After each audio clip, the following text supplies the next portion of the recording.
I'm Amy Julia Becker, and this is Reimagining the Good Life, a podcast about challenging the assumptions about what makes life good, proclaiming the inherent belovedness of every human being, and envisioning a world of belonging where everyone matters.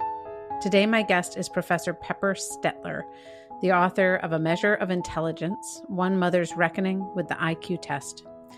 Pepper is a professor of art history at Miami University in Oxford, Ohio. She is a prolific writer whose work has appeared in the New York Times, Slate, The Atlantic, The Wall Street Journal.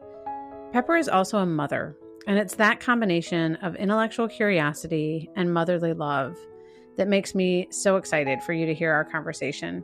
We talk about intelligence and IQ tests and intellectual disability and being parents of children we love, and how we might be able to expand both our understanding of what it means to gain an education and also what it means to value one another as humans. I do have one announcement. To celebrate Down Syndrome Awareness Month, I have partnered with Noonday Collection and artisans in Guatemala to bring you the Lucky Few hand-beaded bracelet. It's designed by my fellow Lucky Few mama, Micah May. And $5 of every bracelet sold goes towards creating job opportunities for people with Down syndrome living in Guatemala through job skills training at the Margarita Tejada Foundation. So you can wear this bracelet and be an advocate all at the same time. There are limited quantities available, and the link to purchase is in the show notes. And now to my conversation with Pepper Stetler. Well, I'm sitting here today with Dr. Pepper Stetler, who is the author of a wonderful book that I'm so grateful I got the chance to read, but even more so that I get to talk with her about. It's called A Measure of Intelligence, One Mother's Reckoning with the IQ Test. So Dr. Stetler, welcome to Reimagining the Good Life. Thank you, Amy Julia. Please call me Pepper, and I'm thrilled to be here. Thanks so much for having me. Well, I'm delighted to have you. I am someone who really loves books that are both, they read like memoirs, like they read like a story, and teach me a lot and get me to think a lot. And your book falls squarely into that category. Right. So I deeply appreciated it.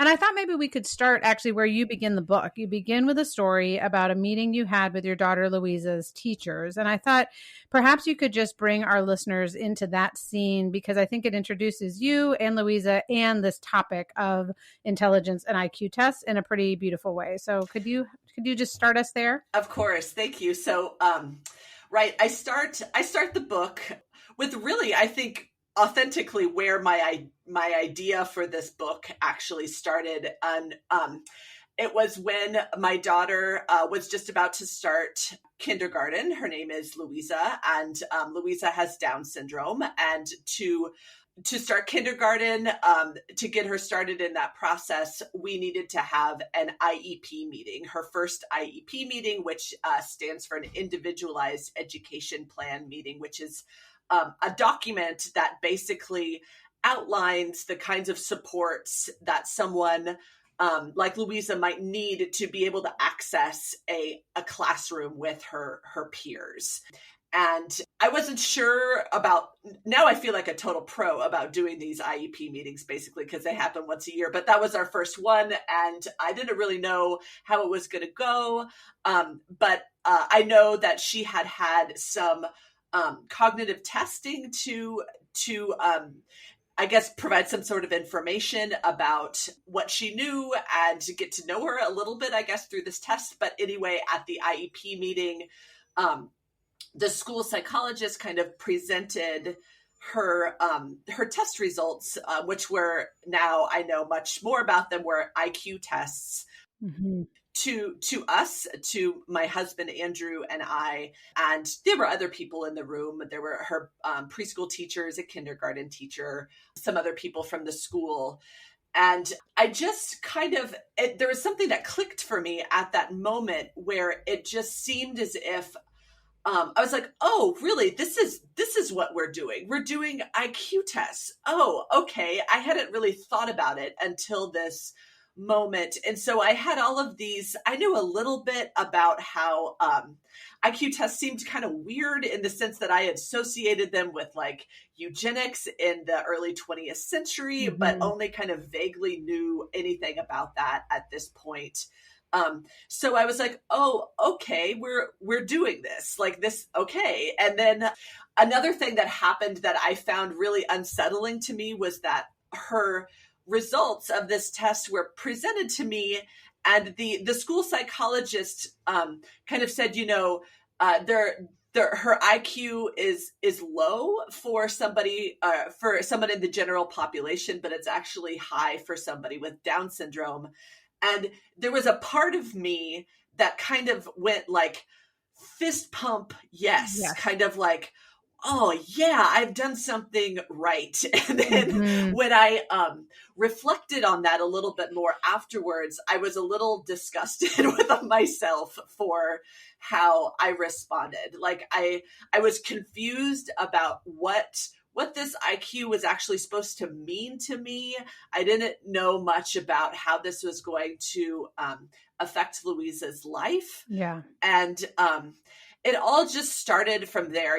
I think I was using writing and researching as a way to kind of figure this out even before I realized I was writing a book, as a professor. Like this is the way I kind of figure out the world, is that I turn to sources and try to get some more information about what's going on. And then I just found myself like with a lot of words in a Word doc on my computer. And I was like, oh, okay, I think I see something here that I might be able to say that's important, that I want to share. Yeah, and which again, I really appreciate, because I'm also a parent who has sat in those rooms and had to make decisions along the course of Penny's educational, career about whether or not to say yes to IQ tests, whether or not to report those scores. Yep. And we'll get into some of the details there in a minute, but I'm curious if you could just give us a little IQ 101, because for anyone who doesn't know, I mean, there's obviously, for anyone who doesn't know in depth, they should read your book. If you can just give us the little snapshot of kind of the history and even the history of the idea of intelligence, and that we can measure that. There's a lot embedded in just some assumptions we might have around IQ tests and intelligence. Yeah. Okay. I'm going to do my best here. So my book really argues that our modern idea of what intelligence is based in the IQ test. Like there's a way in which the test really sort of shaped how we think what intelligence is, and we think of it as something that can be measured, and it's measured through an IQ test. So IQ tests emerged, kind of in the late 19th, early 20th century. I would say before you have an IQ test, you have to have a conception of normal, and the idea of what is normal, and judging people and evaluating people kind of based on that idea of normality really emerges with statistics in the late 19th century. And then there's a guy named Alfred Binet in France who develops tests that are basically based on a sense of age appropriateness, right? So he's giving children certain tasks and saying like, well, a 5-year-old should be able to do this task. Say, for example, be able to kind of put a number of beads together in a sequence and recognize a pattern or something like that. And so if a particular child, is 7 years old and they can't yet do that task that most normal 5-year-olds can do, then that is evaluated as some sort of what they would call back then a kind of feeble-mindedness. But if, say, your child is 3 or 4 and can already do this task for that's appropriate for a 5-year-old, then it's, your child is gifted, right? So it starts with Binet, and then there are people in the United States that kind of adopt this logic of seeing intelligence and expand on the kinds of testing that's done. And in the 20th century, eventually it kind of merged. There's a number of IQ tests that emerge. There's a Stanford Binet test that's still around. There's tests that have all kinds of acronyms, like the WISC, for example. And psychologists will kind of say that they they test or emphasize different things. Mm-hmm. But usually it's a kind of a subset of maybe about 15 or 16 subtests that make up a kind of full scale IQ score. And there's ways in which usually these subtests test things like short-term memory, pattern recognition, efficiency, and things like that. And like they're usually things that make you successful in modern life, right? Mm-hmm. Like these are the skills of that make you productive in the modern world. So there's a way in which it's almost a kind of way in which they grow up together, right? Like our sense of success and productivity in the modern world emerges while this test is kind of developing to reinforce in a scientifically objective way, as psychologists thought, to show us like who's going to be successful in the world and who isn't, right? So there's a kind of predictive power of IQ tests as well. Right. That's a good point. This is a kind of marker of who you are in this present moment that we're also assuming tells us about your future. And I'm curious if you can speak to the relationship between these IQ scores and, quote unquote, intelligence and social status, or our kind of assumptions about human value. And if we could speak to that, and then I want to bring it back to Louisa. Yeah. So this is something that really has plagued IQ tests, especially, in the 20th century, where there is a understanding among a lot of the psychologists that developed IQ tests that intelligence is something that can be measured almost like a biological trait, right? Like a heartbeat or a breath, that can be scientifically measured. And this leads to a lot of assumptions about, say, for example, habitually people from low socioeconomic status, people of color, especially Black Americans, do not do as well on IQ tests as white, more affluent Americans do. And the deeply flawed conclusion from that is like, people of color, Black Americans, must not be as intelligent, must have some sort of biological deficiency as part of the race of being Black. So there's all sorts of deeply racist and classist kind of assumptions made that it's a kind of this spiraling chicken or egg sort of argument, right? Where are people that are poor not doing as well on an intelligence test because they are just sort of biologically determined to be that way? Or, perhaps maybe it's because they're not getting the same educational opportunities as people that are white and affluent are getting in the 20th century. Yeah. And I'm curious. So now we bring it down into this particular level of, an individual child who's been diagnosed with Down syndrome, sitting in, preparing to go to kindergarten. And you mentioned, and I mentioned, just that there's kind of this almost, I don't know if it's an ethical dilemma or if it is a pragmatic dilemma, but for parents of whether or not, Louisa, and in our case, Penny, takes an IQ test. So I'm curious if you could just speak to why it might be helpful or problematic to get an IQ score for your daughter with Down syndrome. Yeah. So this is this was the real bind I found myself in. And a kind of, I guess, a sort of narrative thread that I wanted to carry through the book is like whether or not I'm going to continue having Louisa's IQ tested. And it's supposed to happen every 3 years.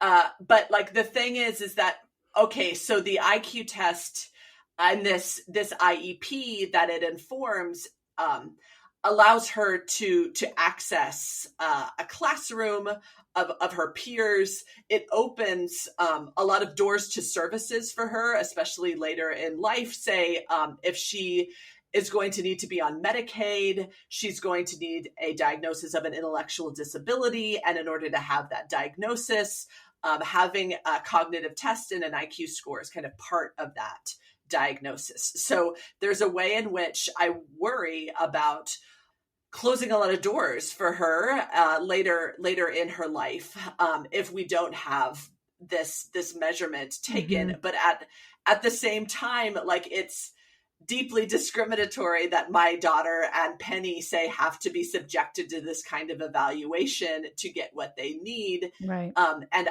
I don't, I don't know my IQ. I don't have to have that part of my identity quantified and right. scrutinized in this way, in which I found it to be a real double standard in a lot of senses. So, there's this bind that I think I find myself in, and a lot of other parents of kids with intellectual disabilities find themselves in, and we're kind of like obliged to play the rules of this game that seem deeply unfair. Yeah. And I feel like that's true for the test takers. I mean, the test givers in a lot of cases as well, where and I think you speak to this. I've certainly been in the room with various psychologists who are like, look, I'm not allowed.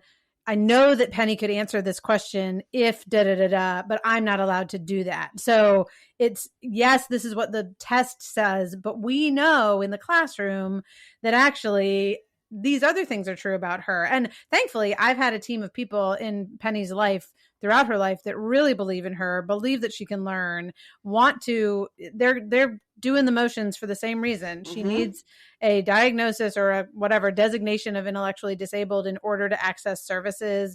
And it's true. There are ways in which she is intellectually disabled. That's not a bad right. thing to acknowledge. Yep. And yet, to put it as an umbrella term over her being, I think is problematic, because there are many ways in which she demonstrates a lot of intelligence yes. that is not disabled in any way. And yes. And again, that sense of capacity to learn and grow, I often think we can see an IQ or like a designation of intellectual disability as putting a real cap on the capacity to learn and grow, and kind of to say, oh yeah, you belong in the corner with the iPad, while the rest of the students, belong in this different place. Yeah. I mean, and I've had a similar experience where I've been really struck by like this difference between this bureaucratic umbrella and then the actual interaction of teachers with Louisa in the classroom. Yeah. Right. So, to me, I'm honestly still trying to navigate what this all means as we move through Louisa's life. But yeah, there's a way in which it seems as if, we've lost that kind of like individualized sense of what education is supposed to be about, helping somebody grow. Right. And helping somebody learn to be their happiest and most fulfilled self, rather than a kind of placement, right? Like education in many ways, and I see this through Louisa and I see this through my college students, becomes a kind of sense of socioeconomic class placement, right? Either you're in this class, or you're in the gifted class, or you're going to this college, or you're not going to that mm-hmm. college. And it's become this achievement of a kind of quantified number instead of deep, meaningful learning in other ways. And I think one thing I was really struck by in your book is so first of all, it's really interesting that intellectual disability shows up in the DSM, the kind of manual for psychologies of disorders, right? Right. And so that in and of itself has its own value judgment on this as like a kind of psychiatric disorder that requires addressing or treating or something like that. So it's there. Yeah. But then you also point out that the American Psychology Association, this is a quote, has issued an apology to people of color for its role in promoting and perpetuating racism and human hierarchy in the United States. But it has never issued a similar apology to people with intellectual disabilities for the field's role in eugenics and the use of IQ tests to perpetuate such a deeply immoral approach to psychological research. Right. I wanted to ask you just a comment on why the association may not have ever issued that apology, why intellectual disability shows up in the DSM in the first place. Yeah, just, if you could unpack that a little bit for Yeah, us. sure. I mean, I would like to have a psychologist answer that question, Yeah, obviously. But you know, disciplines have histories, right? right. I am trained as an art historian, and art history has a history of, say, stealing things from other cultures and bringing them back in some pretty immoral ways. Yeah. And psychology, even though it thinks of itself as a science or a social science, also has a history. And I think I would like psychologists to read my book and be compelled to reckon with that Hmm. history Hmm. a bit more. I think perhaps because it sees itself as a social science, it gets away with not thinking about its history much. At least as much as I would like it to Mm. do. And a reason why I think intellectual disability is in the DSM is just because of history, right? We're Mm. on the fifth version of the DSM now. It was first issued, this diagnostic and statistical manual was first issued in the 50s. Okay. And you look back at that first DSM and you see all sorts of judgments and classifications and language that is completely inappropriate to Hmm. us Right. today. And I think uh, there, to me now, I don't see a similarity between an intellectual disability and, say, being a psychopath, for example. Right. Maybe a psychologist would see it differently, Hmm. but there's just a way in which there used to be a more kind of large and general sense of not normal, right? Like that the DSM just classified everything that was not not normal. Um, Yeah.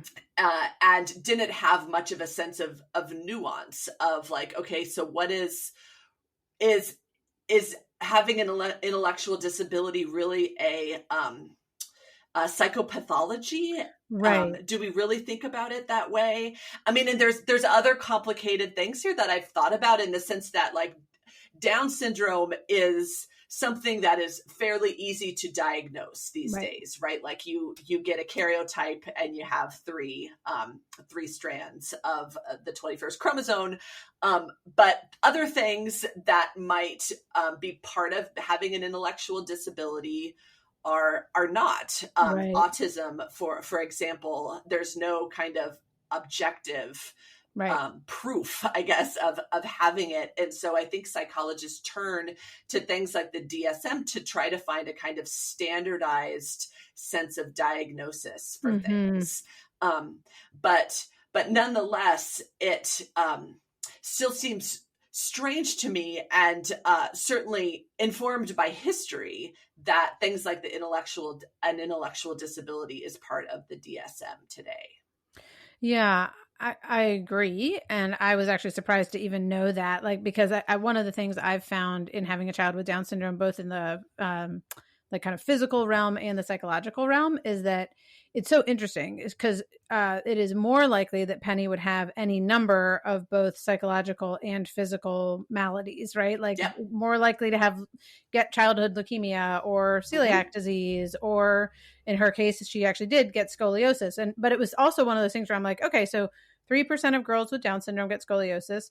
1% of girls in the general population get scoliosis. Like, this is not only true of kids with Down syndrome. It just Yeah. happens to be slightly more likely. And the same is true perhaps with some, whether it's, and well, I don't know the overlap. Well, I know there is like a higher rate of autism for kids with Down syndrome than the general population. It's still the majority of kids with Down syndrome do not have autism. Like, and Right. so it seems to me that sense of there's going to be an overlap perhaps between intellectual disability and some other things you might find in the DSM, as opposed to intellectual disability in and of itself belongs in this, set of disorders, which I think is what they're kind of looking for, aspects of the human psyche that potentially could be addressed and should be addressed, I guess.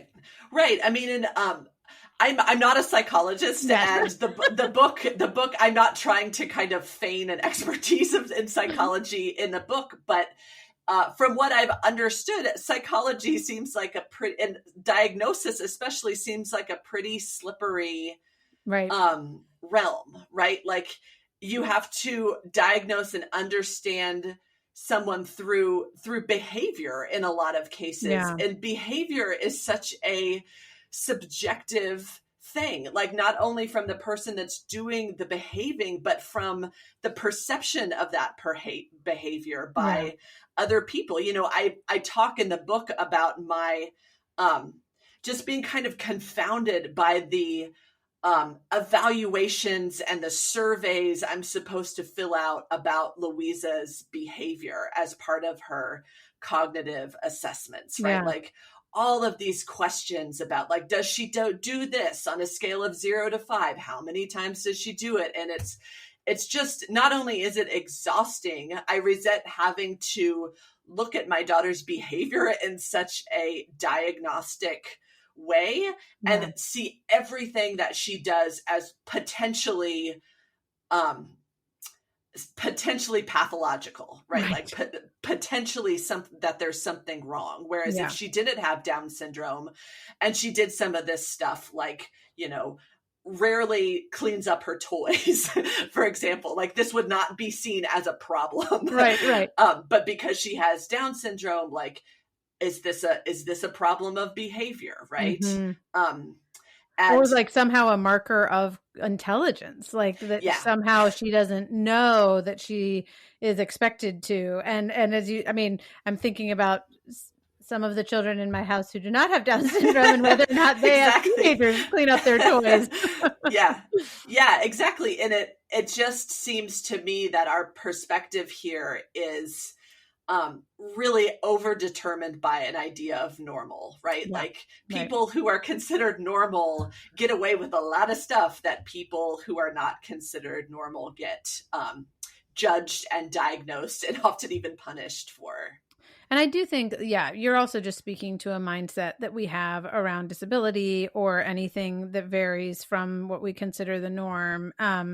And instead of having kind of a posture of curiosity and assumption of humanity, possibility, you know, giftedness as well as challenge, you know, all of those things. Instead, it's kind of this like, oh, you're in or you're out, that can come up in that. And I'm curious, I wanted to shift a little bit because I thought you did such a great job of writing, both as a mom and as a researcher, as someone who's investigating. And there was this one experience, and this kind of goes back to that initial story you told, but you're talking about a testing experience where Louisa was not keeping up with her peers. And you wrote this: how can I hate these tests and want her to do better on them at the same time? And I have totally been there. So I just want to say thank you for putting that into words. But I do feel like a lot of parenting is like a big exercise in comparison. I don't want to compare my kid to other kids, but I do. And so I just wanted to ask you to speak both to the culture of comparison, but also this sense of like, I don't even believe in these tests and I want her to get a gold star.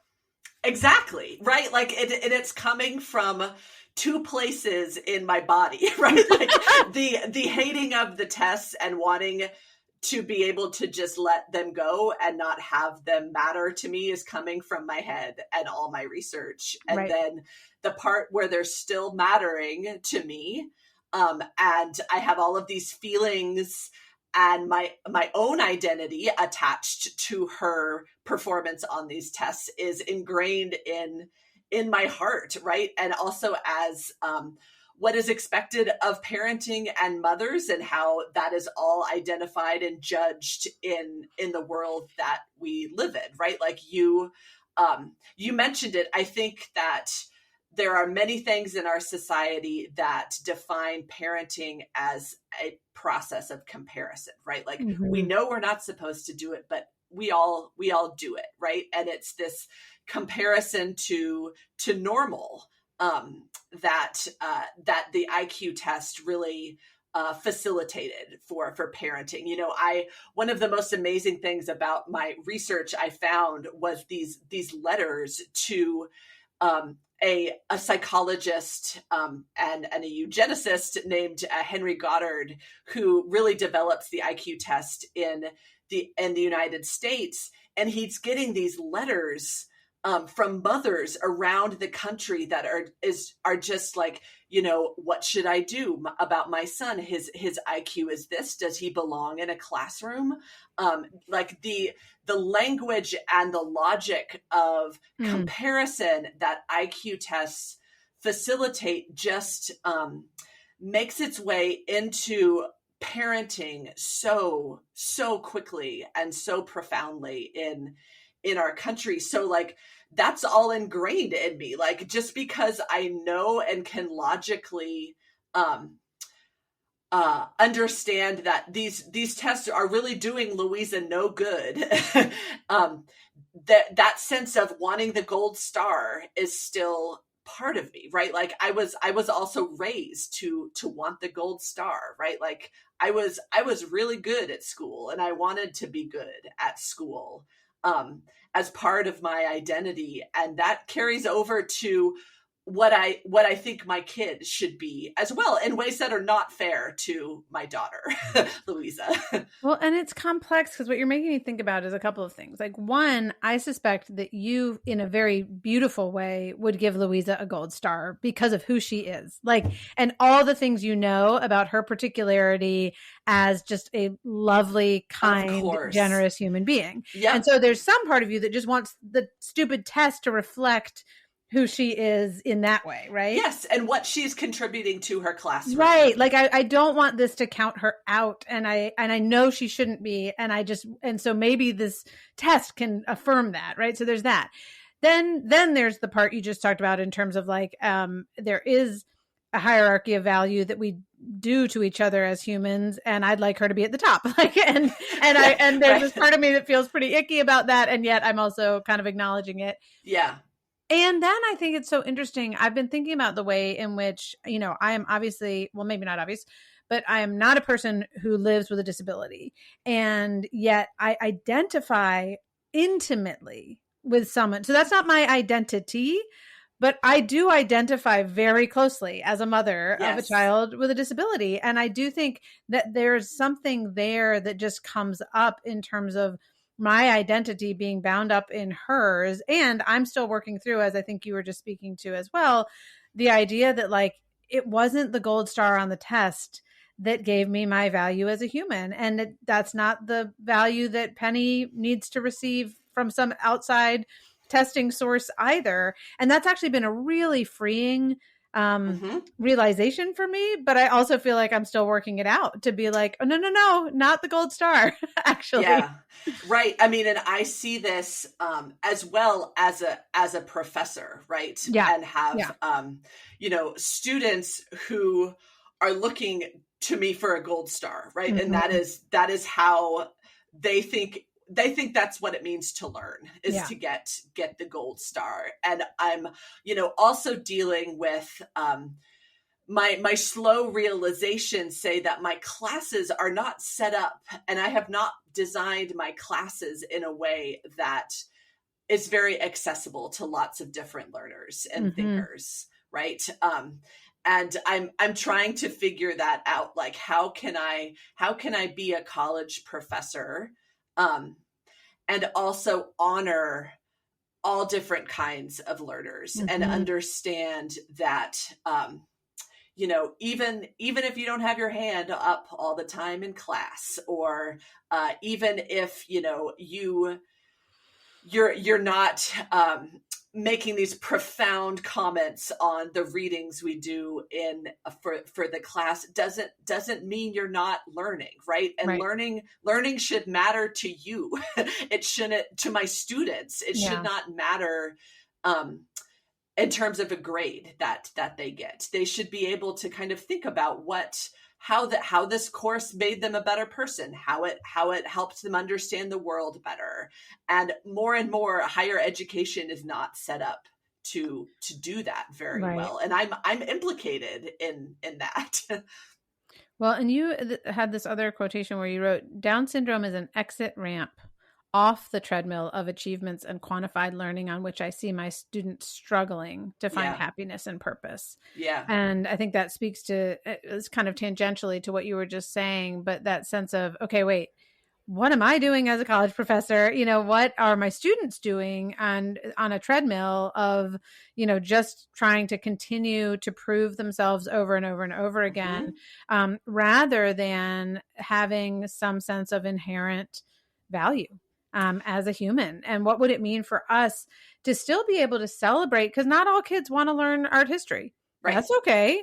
Like, and we can still celebrate the ones who do, and we can celebrate the ones who don't for other reasons. And, you know, so it's not to say we all need to be the same in how we learn or what we learn, but I do think there's a freedom that we could offer one another as humans if we were not so stuck on the treadmill of achievement and quantified learning. Yeah, for sure. I mean, and like, honestly, Amy, Julia, art history does not appeal to many students. At least, I guess I would say it doesn't appeal to their parents a lot these days. Yeah. I talk to a lot of students that love art history and want to major in the humanities, you know, but their parents are making them major in accountancy or finance or something that they don't really like, but seems to be an achievement in the way that like art history or the humanities doesn't seem to these days. But, you know, I guess, like that is one side of it, is I try to tell myself, like, thank God Louisa doesn't have to be part of the stress of higher education and college and the mental health problems of my students that are brought on by this culture of achievement. Thank God she has a kind of out that of that if she wants it. But then the other side of that is like she wants it. Like she lives in a college town where she sees college all the time, and she wants that. And you know, in some ways, I want that for her too. Like I think it is unjust to think that Louisa will never have the opportunity to, say, learn about the disability rights movement that you might in a college disability studies class, right? Like that is part of our country's history that can inform her sense of self and her own identity, right? So like I want her to have those experiences, but I do not want her to have the pressure and the stress of the gold star anymore. And I think that's something that doesn't really have to do with her having Down syndrome. Like I think it would, I would think the same way if she didn't have an intellectual disability. Yeah, I struggle with that for Penny as well. She has started at a college program, but the assumption of the program is that she will not be taking classes for credit. But that because of the different modifications she will need. Yeah. So essentially, I'm going to just pause for a minute because I just learned this. So for listeners, if Penny needs accommodations, which is to say like longer time to take a test, or if she needs like a different sensory environment in order to, conduct an assignment or something like that, that's an accommodation, then she can take a class for credit. But if she needs modifications, which is to say like shortening an assignment or providing, supports by way of a outline or something like that, then she can audit the class, but she can't take it for credit. And she does need modifications. Yeah. But what ends up happening, or at least so far in her educational experience, and I'm actually fine with that. I'm like, sure, yeah, she needs modifications. She can audit it. That's fine. But what I've found is it's an all or nothing. Like either she can do all the work, or we either don't know how to, or we don't want to take the time to modify it. Because I agree with you. I think there's so much that Penny could learn, but she's not being given access to it. Exactly. And that is really discouraging to me, because I think there are lots of kids that I know with intellectual disabilities who actually don't want to learn some of the things. But Penny's like, I want to be a communications major. I want to learn public speaking. I love writing. I love reading. Awesome. Like, I want to do this. And I'm like, we're gonna work on that path. Like, I don't know. Right. I mean, this is the thing is, I'm glad to hear you say this because, right, like Louisa wants to be a veterinarian. And it's like, that is awesome, Louisa. Like what can we do about this? Like my voice is saying things that's like, yes, I am all in. And then in my head, I'm going, how am I going to navigate this without like crushing her? Like how we need to be more creative here about access. And like, that's just the thing, is that I bet whether or not she has modifications or accommodations, I would imagine has very little to do with what Penny actually learns and how she grows in that class, right? It's just, it's for the kind of bureaucratic structure, whether how she's classified in that sense.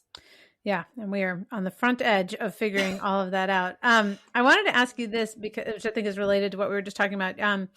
You said that you want to work against a regime of intelligence that gives Louisa no space to be herself. And I know we're kind of talking about that, but I'm curious, especially for someone in academia, to ask that question. Like, what does it look like to work against a regime of intelligence? Well, it's hard. Because, I think I'm asking a lot from our schools, our already overtaxed teachers and education system, to be able to personalize and individualize education more. We have this sense of, kind of like you were just saying, of like, well, you're in or you're out. Either you can be here or you can't be here.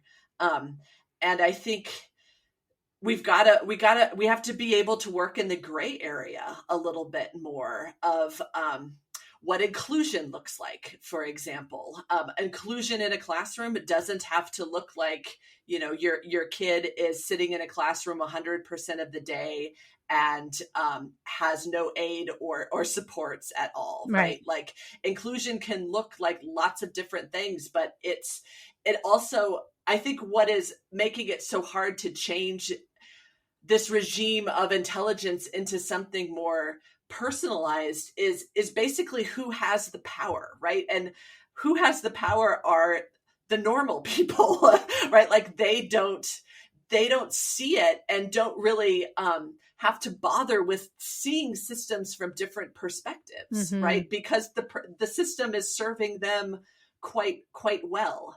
And I think that's one of the things I wanted to do with this book, is not just speak to and give voice to ideas that are familiar to parents of people with intellectual disabilities, but try to see how the way that we think about intelligence affects everybody, right? Like, my students in college are not, as far as I know, for the most part, intellectually disabled. However, they're still often quite miserable because of the system of intelligence that we have, right? So it's a way in which we're all shaped by it, and we need to kind of work to a kind of system of intelligence that's much more individualized. And I am not like saying that it's an easy thing to do, but it involves a certain kind of shift in logic of understanding the world that I would like to see happen, and nonetheless want to argue for.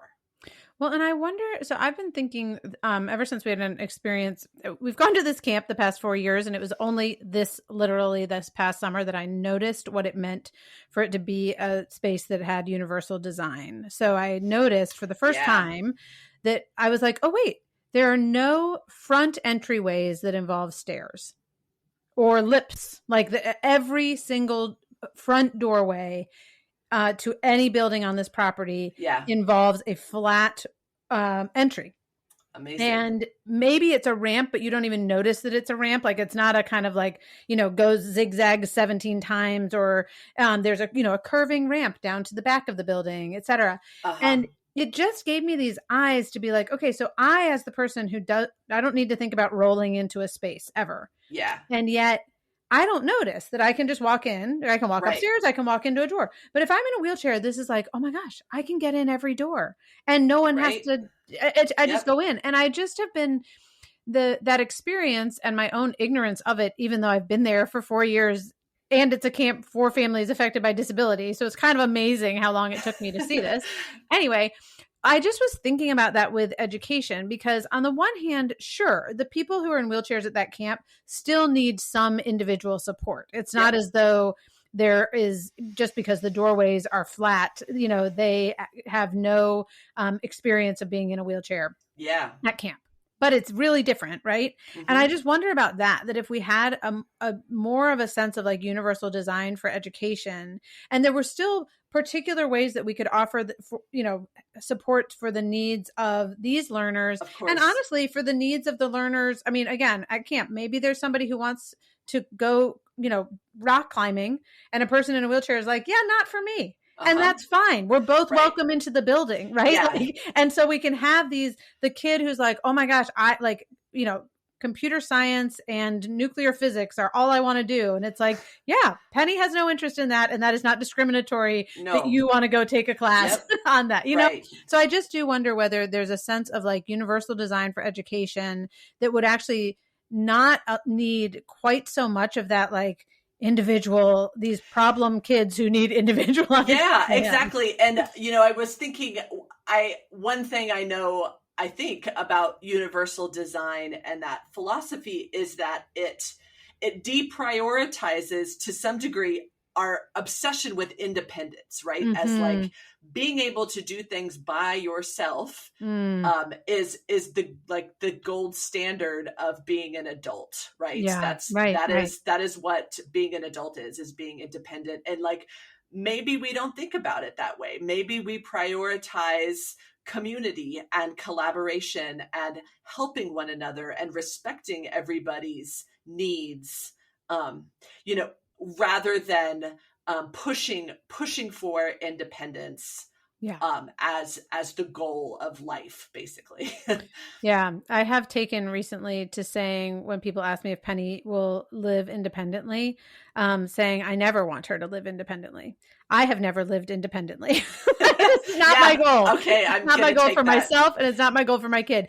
That said, do I think she can live outside of the home with her parents? I do, because I think she will be able to develop interdependent relationships with other people, Right. And so just trying, even in my own language and my own mindset, to like pull back from that sense of like, we're just going for independence. Right. But like, gosh, there's just a constant, I find, especially in schools and like writing IEP goals, like a constant push to like, this is the point, right? To make Louisa as independent as possible. Right. And like, maybe that shouldn't be the goal. Right.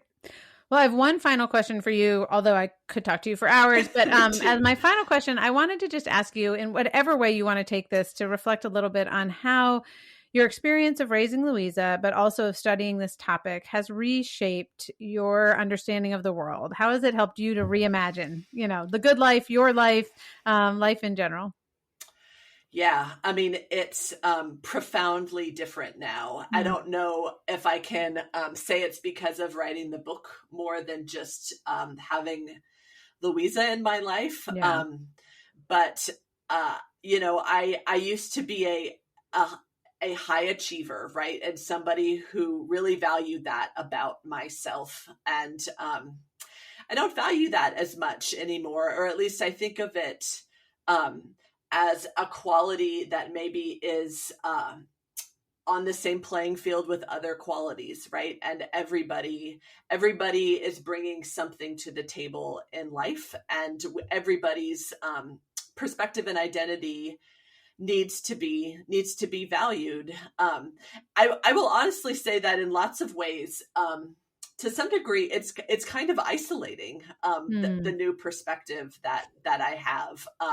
I kind of have to listen to the comments of other parents sometimes and bite my lip about like the sort of ableism and the assumptions of the people that are listening to them talk. But I guess I would say like, I never thought a young child could teach me so much. I mean, Louisa's my own kid, and I never thought that something would change my life as profoundly as being her mother. Well, I can say amen to that. And Amen. thank you. Thank you so much for just sharing so much of your hard-earned wisdom and insight, not just into Louisa and IQ tests, but into who we are. Thank you. Thank you. I'm very happy to be here. Thank you. Thanks, as always, for listening to this episode of Reimagining the Good Life. Please take a second to rate or review it, to share it with others. And I would always love to hear from you. So you can click a link in the show notes and text me your comments, suggestions. You can also get a link there for Pepper Stetler's book, The Measure of Intelligence. Thank you also to Jake Hansen for editing this podcast, to Amber Beery, my social media coordinator, for all the ways she makes this happen. And finally, thanks for being here. I hope this conversation helps you to challenge assumptions, proclaim belovedness, and envision a world of belonging where everyone matters. Let's reimagine the good life together.